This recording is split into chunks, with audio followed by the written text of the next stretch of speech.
So let us say the prayer for teacher and student to begin with. Om Sahana Bhavatu Sahano Bhunaktu Saha Viryam Karavavai Tejasvinavaditam Astu Ma Vidvishavai. Om Shanti Shanti Shanti. May that one protect us both. May that one nourish us both. May we work together with great energy. May our studies be illumined. May we not unnecessarily cavil with each other.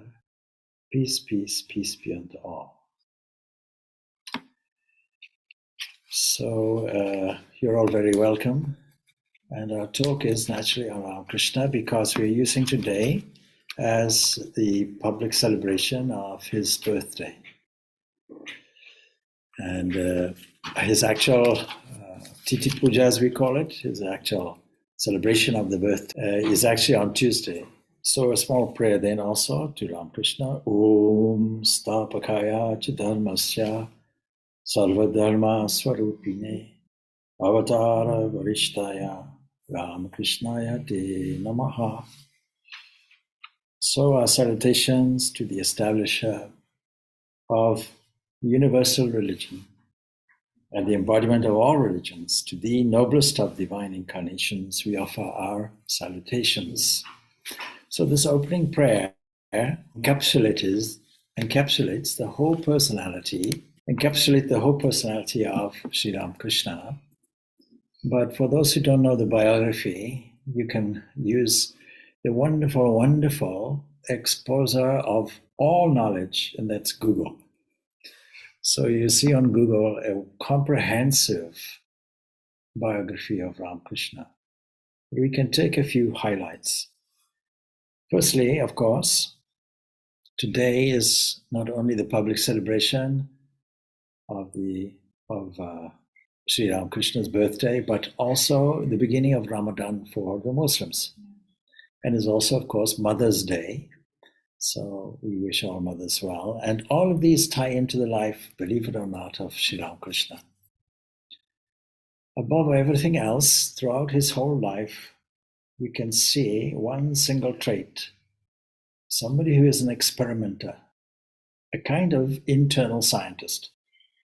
Somebody who is saying, don't believe me, but I have seen. And when asked, have you seen God? His reply was unequivocally, yes. But you see, the follow-up was, and you also can see him. And today, of course, is very popular to be a scientific atheist or a physicalist or a materialist. And so the answer is to your skepticism, all very well, but I challenge you, like every scientist, to go and verify all of the experiences of all the mystics and saints of every single persuasion and every single religion and every single spiritual practice. And the supreme example of this would be Sri Ramakrishna, because that's exactly what he did. Now, there were some background circumstances to this. And the background circumstances was that he was born in a very religious family, rural family. And certainly, prior to his birth, his father got a vision that he was on a pilgrimage at Bodh Gaya, or Gaya, I should say. And then his mother also got a vision. And the curiosity is, his mother had a Shaivite vision, and his father had a Vaishnavite vision, immediately telling us that the different sectarianism within Hinduism itself can actually fall away. And most Hindus would be smartas. That means they would accept every single form of the Supreme. How can we ever imagine something in its absolute state, something that has no parts in space, no divisions, and no evolution in time? Well, humanity has to take an anthropomorphic approach, no doubt. Even in Islam, where there is no direct anthropomorphism, still, when you say the benevolent, the merciful, the omnipresent, omniscient, some form has to come in mind. Even if you say Allah, some form has to come in mind. Swami Vivekananda clearly pointed this out. Even if it's something like space or sky or a vast ocean, something of that nature, some kind of image has to come in, which makes us actually all image worshippers at the end of the day. And so you see, in his boyhood, there was clear evidence of this tremendous spiritual nature and this will to embrace everything, absorb everything that he learned. Those who have had the privilege of going to his birthplace in Kamarpuka will understand how he used to go to the cremation ground. Now every village and so on will have a place where the local people will take the body to be cremated. His father passed away when he was at the tender age of 7 years of age, and he resorted to the cremation grounds to meditate. There's no obvious evidence of a cremation place, ashes or anything like that, or evidence of a fire or anything, but it's an isolated part of the village or just outside the village, which has a pond in it and a significant tree. And he used to sit and meditate under that tree, age 7. And of course, the first ecstatic spiritual experience he had, walking alone in a kind of creative mood, eating puffed rice, he looked up and saw the dark clouds and white cranes in contrast. And his artistic, creative nature had an impact. And he fell down in a state of ecstasy. There was one villager who immediately recognized his speciality, his specialness. And devotees of Ramakrishna will say his divinity. We'll talk about that a little later. And so he was the first to recognize that. And at the moment, there is a small memorial, if you will, to this person, and an education center that serves for boys and girls who take some lessons before they go to school. But you see, this tendency toward this ecstasy teaches us a little bit of a lesson about how we can cultivate that ourselves. The most important thing, and I mentioned we have the capacity to create images. Whatever word we say has a corresponding picture, internal picture to it. And so when we deliberately cultivate these images, we are using a sense of artistic creativity. This is a wonderful, wonderful facet that we all have. The capacity to imagine something. After all, we're doing it already. We're imagining in phrases such as, what if? What if this? What if that?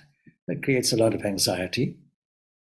But we could easily remove the what if part of it and immediately imagine some other things.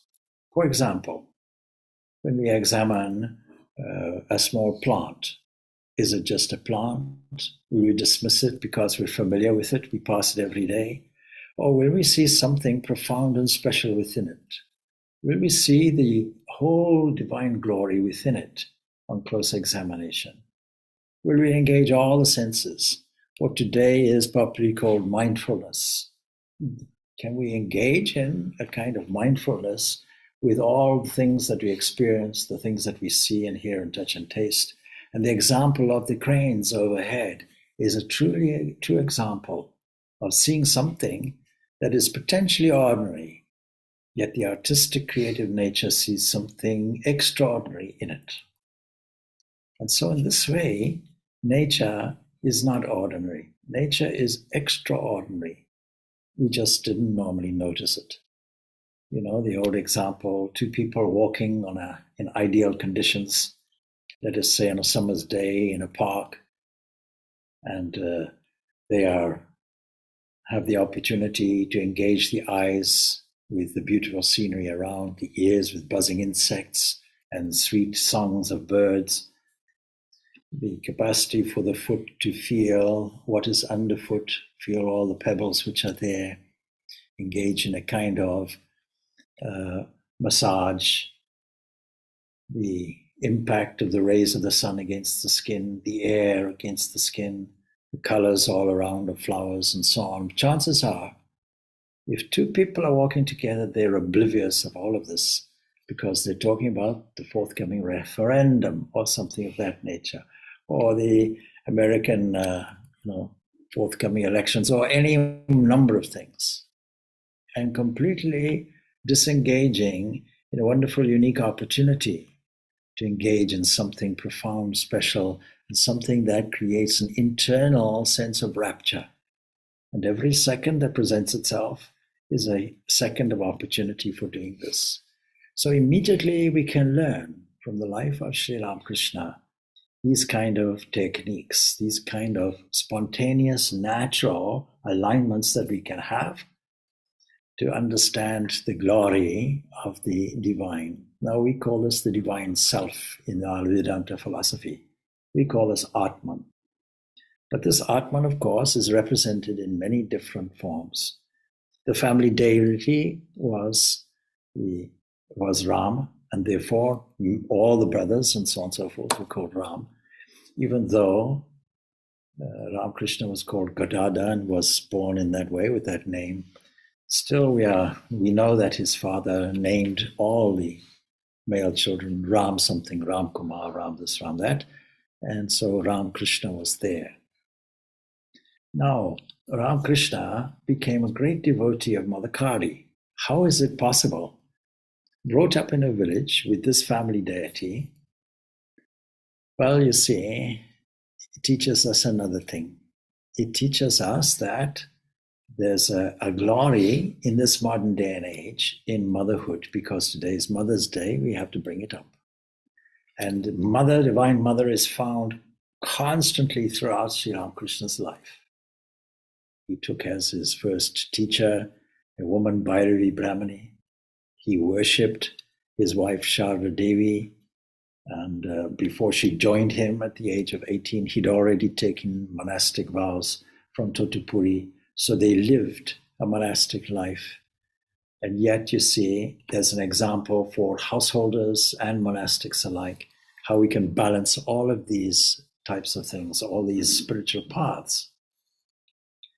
But Ramakrishna, of course, was well known for his absolute teaching about the harmony of religions, not just the harmony of religions, but the universal truth in all of them. And he did this by himself going through, like a scientist, using the laboratory of his own mind. He went through every single system you can think of. In Hinduism itself, there are many, many different types of systems, many avenues and so on, being a very ancient religion, and dealing with this capacity, or this need, we should say, to bring the absolute into within our range. And so we see that elements of worship, elements of prayer, all of these are present.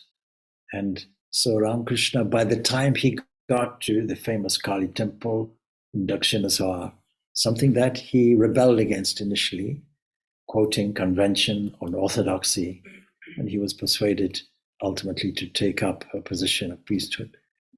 Matu Babu, who was administering, I should say, the Kali temple, seeing that he was so devout, so spiritually inspired, tried to catch him and get him to do the worship at the Kali temple. And every time he tried to catch him, Ramakrishna ran away. He was avoiding him. And then eventually he managed to confront him and say, "Why don't you accept this position?" He said, "I cannot look after all this jewelry. What he was saying was, I'm allergic to all the symbols of wealth. And so anyway, they arranged his nephew to look after the jewelry and so on and so forth.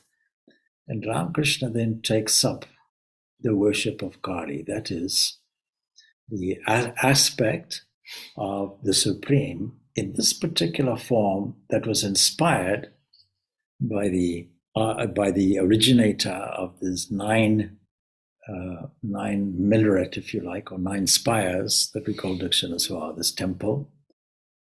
Rani Rasmani, of a low caste, she had an inspiration, a dream.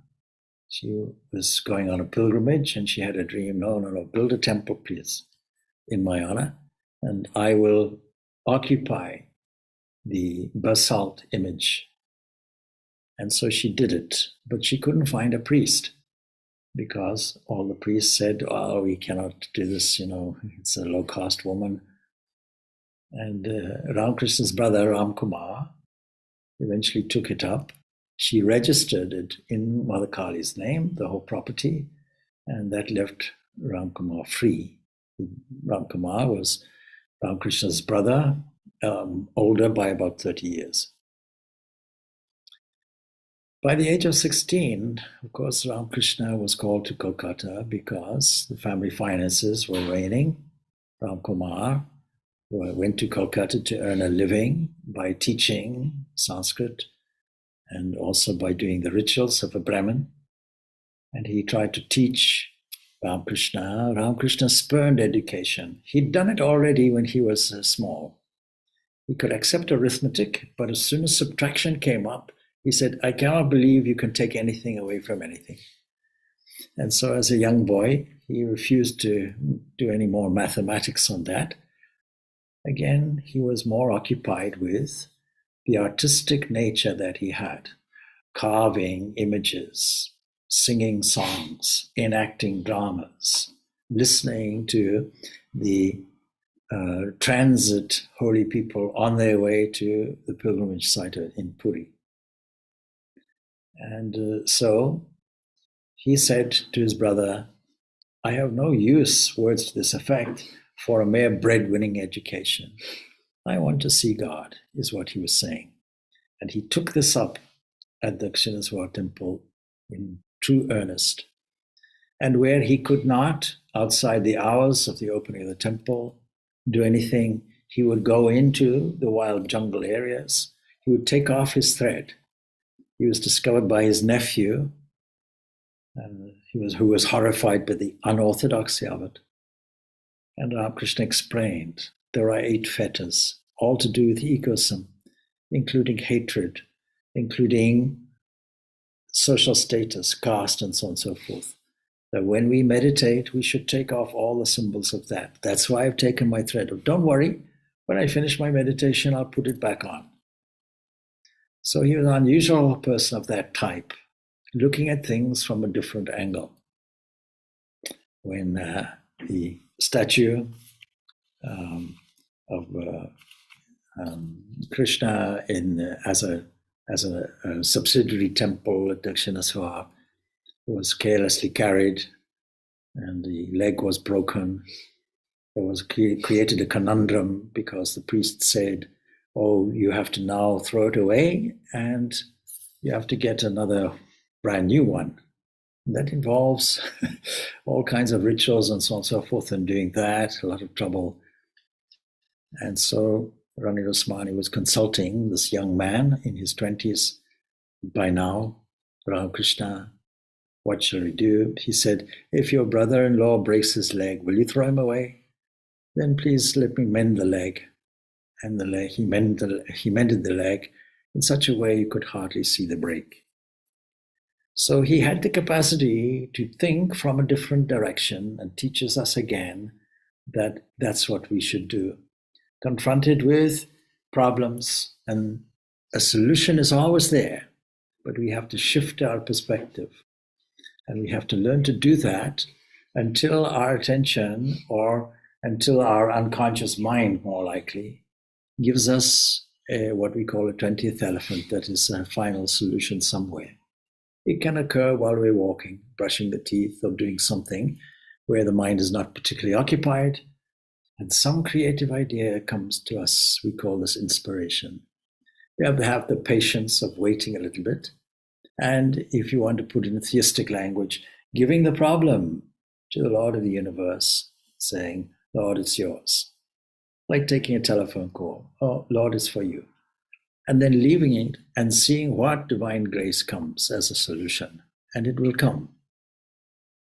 When you think of a difficulty day and night, whether you're in the realm of science or art or whatever it is, there's the expression, it came to me.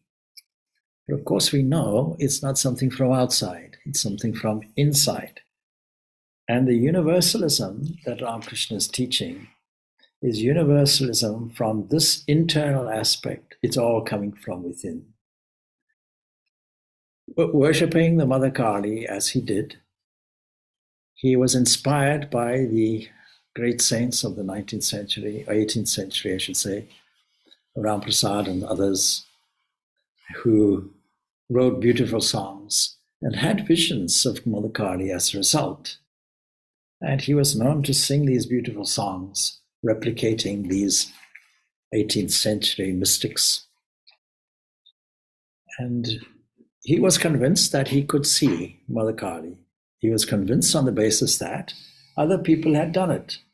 And if other people had done it, he also could do it. Very fundamental principle in Ramakrishna's teaching. And so, as he went on from day to day, he became more and more disappointed and doubtful, which teaches us another lesson, the value of doubt.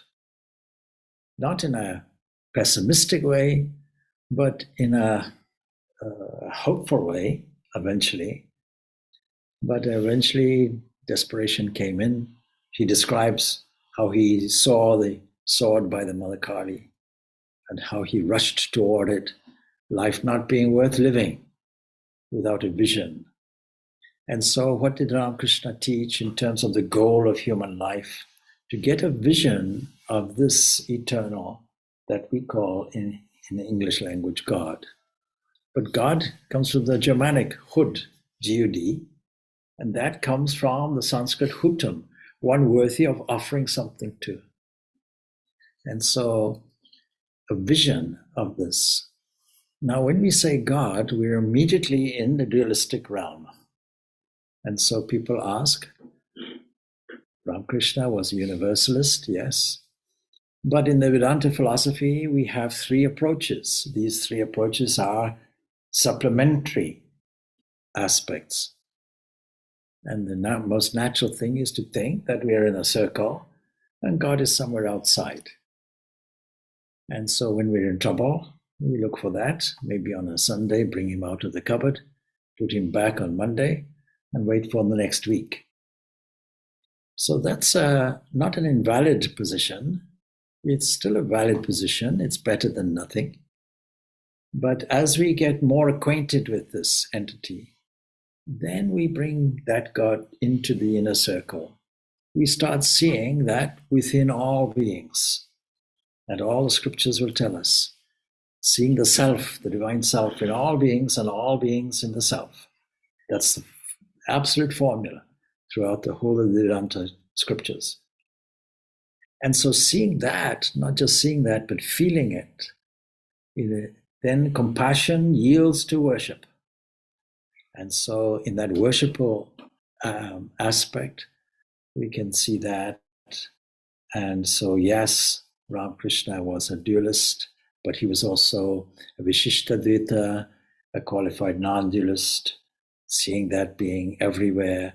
And he was also an Advaitin, having been taught by Totapuri, the Advaita, that is the absolute condition, if you will, of Nirvikalpa Samadhi. Ramakrishna, having been taught by Totapuri, was a strict Advaitin, non-dualist, was surprised to see that Ramakrishna had the fruit of his own 40 years experience in a mere 3 days. He taught Ramakrishna how to go into the state of universal oneness. And then when he opened the cabin or the hut that he had made for the practice, He was surprised to see Ramakrishna exactly in the same position, not having moved after 3 days. He checked the heart, he checked the pulse, and so on, and found that there was nothing there. And understanding the condition, he then took measures to bring the consciousness back to the waking state. So, what was Ramakrishna? Was he a dualist? Was he a non-dualist? Was he a tantrika? Was he an Advaitin? He was all of these things. And he managed to teach a small inner group the value of this universal teaching, but couldn't voice it to the whole world. So every great prophet, incarnation, whatever you like to call it, will have to have another means, a missionary means. So where is Christianity without St. Paul, for example? Or where is the Vedanta movement, which became a great Renaissance movement for Hinduism and an opening up for the whole world? It is the voice of Swami Vivekananda. And so whatever Swami Vivekananda teaches, in his own words, whatever I teach of any lasting value comes from my master, and whatever is a little dicey comes from me. Mm-hmm. So he was the universal voice of the master and managed to very, very strikingly send this message to the whole world. He did it through the Parliament of Religions in 1893. And the message is very, very sophisticated, but at the same time put over in very simple form. For example, why we disagree was the subject of Swami Vivekananda's second lecture at the Parliament of Religions. Instead of going into any comprehensive philosophical lecture on it, he replicates his master's story. What is that story? Ramakrishna's story of the frog in the well and why we disagree. And it's only a very small lecture, but very effective and probably presenting a new way of understanding the harmony of religions that had not previously been understood. That all paths lead to the same goal. All rivers flow to the same sea. That whether you have a Muslim or a Christian or a Hindu or any other thing, sipping water or taking water from a lake, it's the same water whether you call it, where I come from in Shonamvura, or whether you call it water, or whether you call it aqua, or whatever you call it. It is still water. Whether you call it jal, it's water. Whether you call it in English or Spanish or Italian. And so it removes all this thing called nosism. What is nosism? Nosism says, only my nose is the true nose, yours is false because it's mine, finished. And so this idea, not only that we are all pilgrims on the same path, but we have the opportunity to investigate through a systematic scientific process, using our creativity to access our own inner divinity, and every person has it. It's not just that we are pilgrims, it's that we are discoverers. We can uncover our own divinity, and this is expressed in so many different ways. So what was Swami Vivekananda's message to the world? He tells us, if I had taught the personality of Ramakrishna in the West, he was saying, I would have converted half the world. I might, he says, have converted half the world. But then you see, it wouldn't have lasted long, because he would have made another religion, a personality cult. And that is why in international centers, we follow Swami Vivekananda's approach. Why would we mention Ramakrishna? So today we do it. And those who understand it, those who have the privilege to understand the specialness of Ramakrishna, we teach that. But to the common person, why would we teach that? We don't do it. We teach the principles, not the personalities. Now you see, Ramakrishna, this great personality who was a great storyteller. He had humor, he had tact, he had a great teaching style, he was a wonderful orator, he used analogies and parables, and he had a great inner understanding and a wisdom. He could read the personality as soon as it appeared. He didn't have to use the Enneagram. He could use it, he could see straight away, judging from the person's whole atmosphere, straight away. And then he would adapt the message that he had. Some examples of this. Well, when he went out in a carriage, he used to salute three things. All women. You see, he was so much ahead of his time. Not just equality in gender, but he saw in every woman the manifestation of the Divine Mother of the universe. Then he saluted all places of worship, regardless, because something specially orientated was going on there. It was a sacred place. And thirdly, he made a salutation to all inns here in Ireland, what we call pubs. I often joke, in Ireland he would have been very busy. But why did he do that? It reminded him of the enthrallment of spiritual ecstasy, the drunkenness of divine bliss. So that when he saw a drunken person, obviously drunk, instead of wagging his finger, don't drink, he would take him by the arm and dance with him, reminding him of the spiritual ecstasy. In this way, and many other ways, he was able to transform every single personality who had encountered him. And this culminates with the event on the 1st of January, the Kalpataru Day, as we call it, where he got up from his sickbed, and there a transformation, we might even say a transfiguration, took place, and his influence was felt emotionally and practically. A transformation of everybody's life that was there. What a wonderful gift, just by his presence. How did he look? One person who encountered him, and Holy Mother also verifies this, says that his skin was very light. He says that his skin was light, and in fact, in his youth was a golden color. And this became darker, and his beauty, which he prayed, please take this away, people are looking at me. So all of that was described when the Holy Mother was massaging his feet and his legs and so on. She would feel this emanation of this aura coming from this. Then you see, we've talked about him as a messenger. We've talked to him about his artistic qualities, his creative qualities. And great lives are there so that we can emulate them.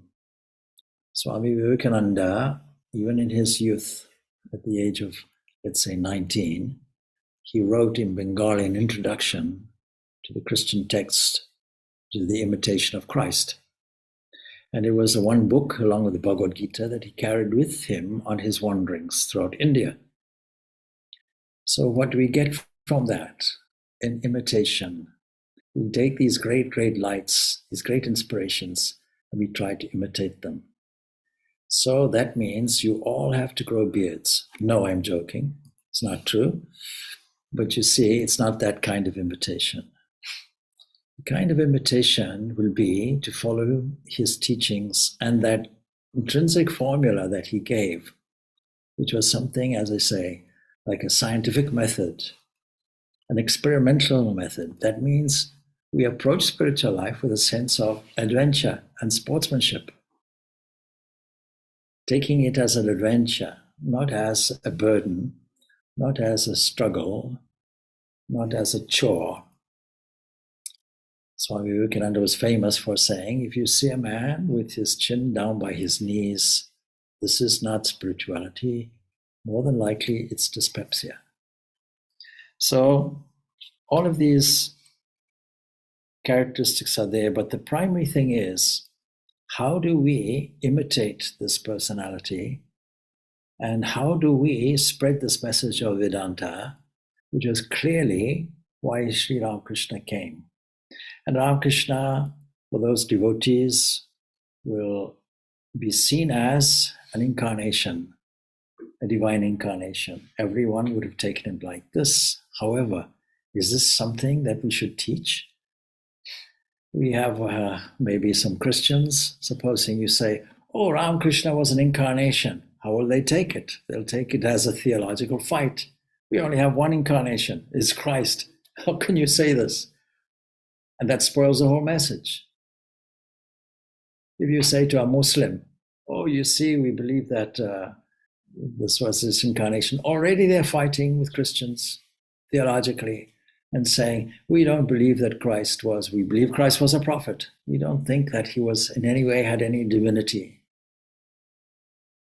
And yet you see, Hinduism has a place for the incarnation from Logos. When Brahma creates the world, the first thing that comes out is Vak, word. You may as well have been repeating John's Gospel, the prologue. In the beginning was the word. Brahma himself doesn't do anything. It looks like he does anything, but philosophically, psychologically, Brahma is cosmic mind. That is why all the boons are given from Brahma, because it's cosmic mind. You meditate, doesn't matter if you meditate in a selfish way or otherwise, all your boons will come from Brahma. That is why Ravana was a meditator. He got all the boons from Brahma. So all the various ashuras, they all got their powers from Brahma. But you see, Brahma's power comes from the Shakti, the spirit. It comes from the Vak, the word. That is, the cosmic mind comes as a certain vibration. We call this the Omkara. And from this, all the other vibrations come that we call the universe, that we call nature, and the whole world. Now, that's a beautiful way of thinking of things. Supposing you're able to see this world as modern science views it, as a play, an interplay of waves, atomic waves, or oscillations. This is how modern particle physics is being seen. Even though, to catch a grip on it, you're using language such as particles and all of that. But the truth is, this is just representational language. Supposing we were able to see a number of waves, not just ordinary waves. All these waves are divine waves, divine graces. Supposing we're able to see this play. On Friday, we were celebrating Shivaratri, Mahashivaratri, and we were highlighting in one talk this beautiful, beautiful image. Several images are there of Shiva, primarily the meditating Shiva, the dancing Shiva, and also the lingam. Now you see, if you take this dancing Shiva, this Nataraja, a bronze statue of which sits outside the CERN laboratory there in Geneva, with the Large Hadron Collider, illustrating beautifully and artistically the nature of the atomic world. How the Lord of the universe is dancing and the universe is moving. When he stops, the universe is stopping. Never mind about the Big Bang. Shiva dances, the universe goes. Shiva stops, it stops. Of course, modern science has a problem. They're looking very carefully and examining very closely the world of Maya. And it's inscrutable according to our philosophy, so they'll never find the end of it. Why do we say it? We say it because science itself is saying it. It's a world of uncertainty, not solidity. Heisenberg's uncertainty principle. It's a world where space and time come in as opposites and cancel each other out. That everything gets resolved to energy. That electrical energy and gravitational energy cancel each other out effectively. that in the laboratory an electron comes, a positron comes, they go and kiss and finish. Nothing remains solidly. That you're smashing highly accelerated particles and trying to measure the fallout. As soon as you try and do it, it's all gone into an amorphous kind of field. Can we say that this is not anything real? It is simply this Maya. And so from Sri Ramakrishna's point of view, this Kali is exactly that. And he understood that. After all, when he finally got his vision of Mother Kali, after great persistence and doubt, eventually he has it. I remember talking to a group elsewhere, and they were keen on the Advaita philosophy, and they were saying, oh, we have to get rid of Maya. And I said, why would you want to do that? And so Ramakrishna tells us two things about Maya. First of all, if you have a thorn in your foot, you have to use another thorn to get it out. You don't take all the thorns away or assume that they're not there. You use the illuminating qualities of Maya to overcome the destructive aspects of it. And then he tells the beautiful story, of course, of the two people. Let's put it in a train. They're traveling, and one has a box full of holes. And then the other person, being a sociable person, asks, what do you have in your box? He says, I have, a mongoose is there. Why do you carry a mongoose? Oh, it's to catch all these snakes. Man puts his feet up on a chair, on the seat. You know, if you go on a train, you're not allowed to do that.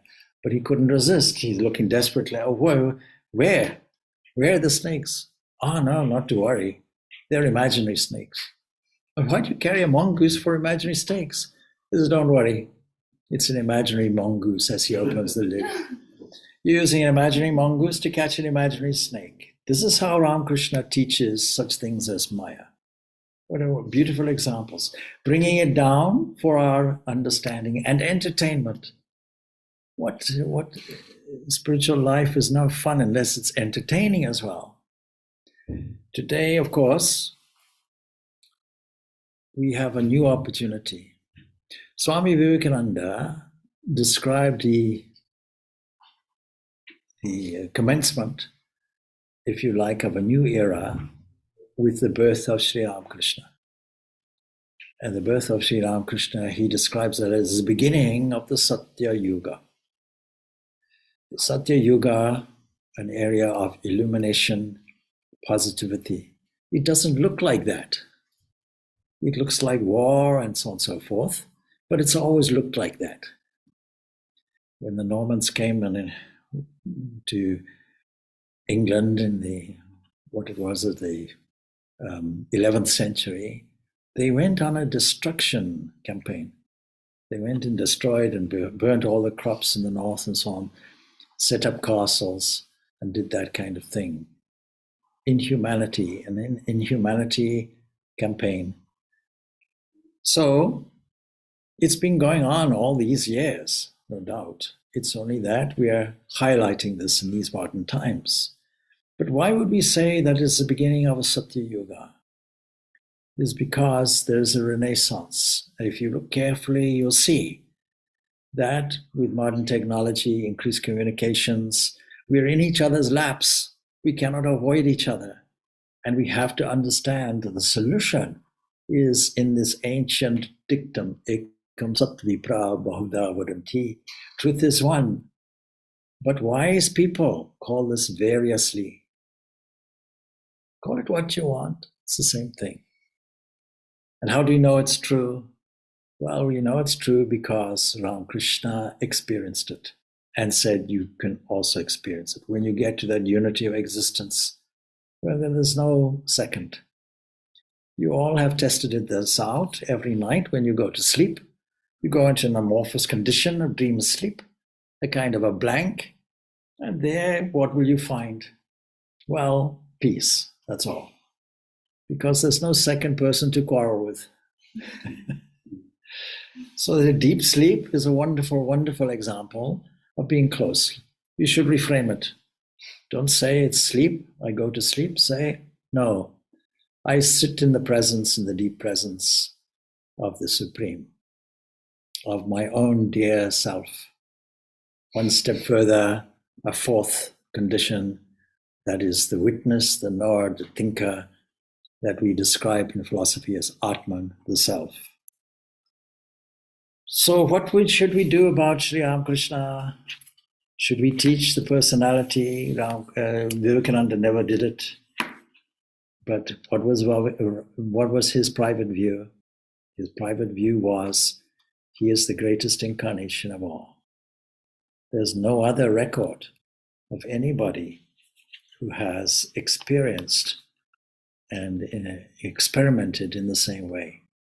There's no other example of somebody who did the whole gamut, even at the age of 30 or in his 30s, trying to discover what is Islam and taking up Islamic practices under a Sufi teacher. Sufi teacher because mysticism, that is the way. In every religion, it has to be the way. Otherwise, we become dogmatists. Religion becomes a restriction thing. And so Vivekananda puts it beautifully, that each soul is potentially divine. The goal is to manifest this controlling nature, internal and external, do this. And he mentions all the various aspects of the mind or mental approaches by work, by worship, by psychic control, or by philosophy, one or more or all of these, and be free, giving a freedom of practice also, knowing that we are constitutionally different. And furthermore, dogmas, doctrines, temples, churches, books are but secondary details, rituals are secondary details, but every religion requires them as a kind of structure. But when you build a building and you put up a scaffolding, once the building is complete, you don't really require the scaffolding anymore, because there is that point of unity which all people experience, because it has to be the truth. The truth has to be unchanging, undivided, infinite, no matter which way you approach it. And so if you don't approach it like that, there will always be infighting, because people are fighting over books or doctrines or dogmas. There may be some truth in them, but truth has various degrees and levels. And when you get to the most profound thing, we are all the same. There is only one existence is our final conclusion. I know it doesn't look like that. So how do we approach it? We approach it progressively, patiently, lovingly. So long as God seems to be outside and far away, says Sri Ramakrishna, there is ignorance. But when God is realized within, there is true knowledge. He who has God here has him also there, pointing to the external world as he does. He who does not find God within himself will never find him outside of himself. But he who sees him in the temple of his own soul sees him also in the temple of the universe. As long as a person feels that God is there, he is ignorant, but he attains knowledge when he feels that God is here. The great author Joel Goldsmith, writing in his Art of Meditation, gives this beautiful definition that concurs with this. What is meditation? Meditation is a song of gratitude that God is here, God is now, God is love. What a beautiful sentiment. It could also almost be a positive affirmation that you could say continuously to remind yourself that there's not a far-off thing, and we can get all distracted by the so-called daily concerns and difficulties of the world. But God is here, God is now, God is love. And this is what every great teacher is telling us. To follow Jnana Yoga, that is the yoga of philosophy, in this age is very difficult, he says. First, man's life depends entirely on food. Second, he has a short span of life. Third, he can by no means get rid of body consciousness. And the knowledge of Brahman, that is the supreme principle, is impossible without the destruction of body consciousness. What is jnana in the highest sense? Says the jnani, "Oh God, you alone acts in all this universe. I am but the smallest of tools in your hands. Nothing is mine, everything is yours. Myself, my family, my riches, my virtues, all are yours." Then he gives the example. The master of the house is asleep in a dark room. Someone is groping in the darkness to find him. He touches the couch and says, "No, it's not he." He touches the window and says, "No, it's not he." He touches the door and says, "No, it's not he." This is known in the Vedanta process as neti neti, not this, not this.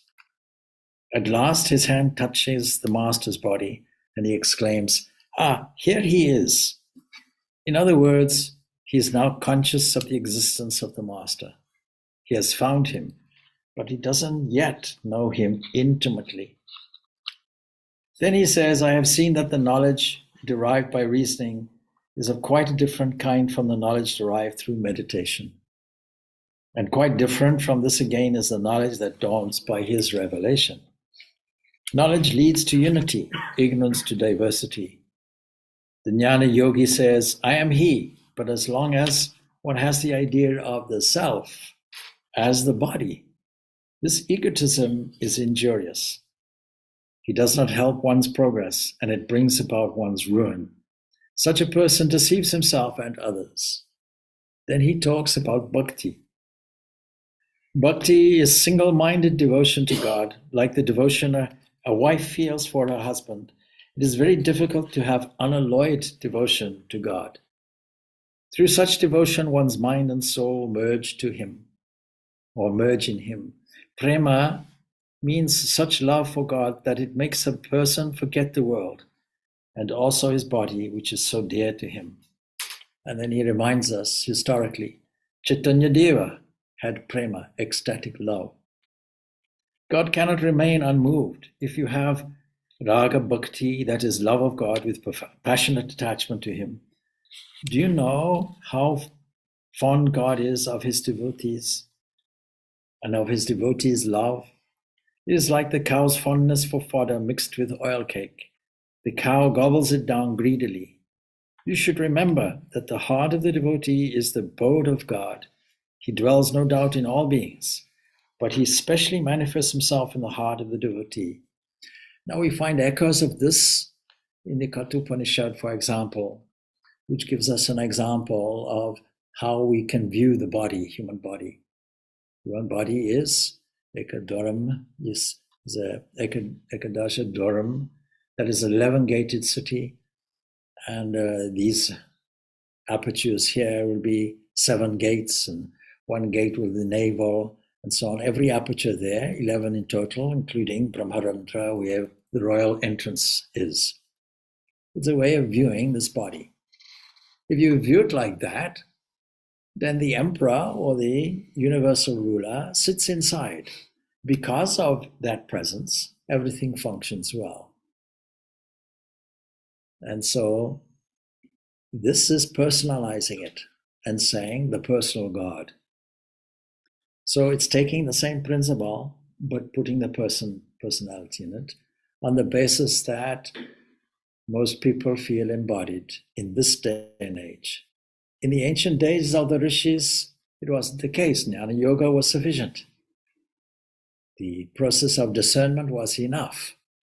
The not this, the neti neti, was adequate.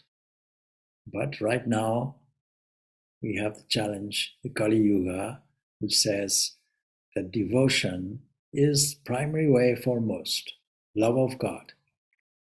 But it doesn't mean to say we throw away the non-dualistic tool. We have it in our toolbox, ready to bring out when we are the most squeezed, when we are in great difficulties. But what is Bhakti Yoga? It's to keep the mind on God by chanting his name and glories. That's the way. Not just when you go to the temple, not just at specific times, but continuously chanting. And so Ramakrishna has his practical advice for the householder. 4 things. Firstly, continuously sing the glories of the Lord. Secondly, lovingly repeat his name. We call this japa. Keep holy company wherever you can. You know, during the COVID, this place was empty like most places. And then post-COVID, a few adventurous 1 or 2 people decided to peep out and say, is it safe? And they came along. And now everyone is used to the YouTube videos. Well, this is not keeping holy company. Holy company is coming to a place like this, or a church, or any other place, and feeling the divine presence. In fact, when you meditate, don't go any further until you have felt the divine presence. God is here, God is now, God is love. This is the dictum we should follow. And so, keeping the mind on God, chanting his name lovingly. Somebody asked my guru, how many times should we repeat our mantra?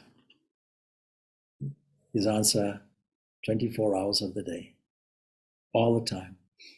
You know yourself that if you're newly in love, let us say, then there is an anxiety.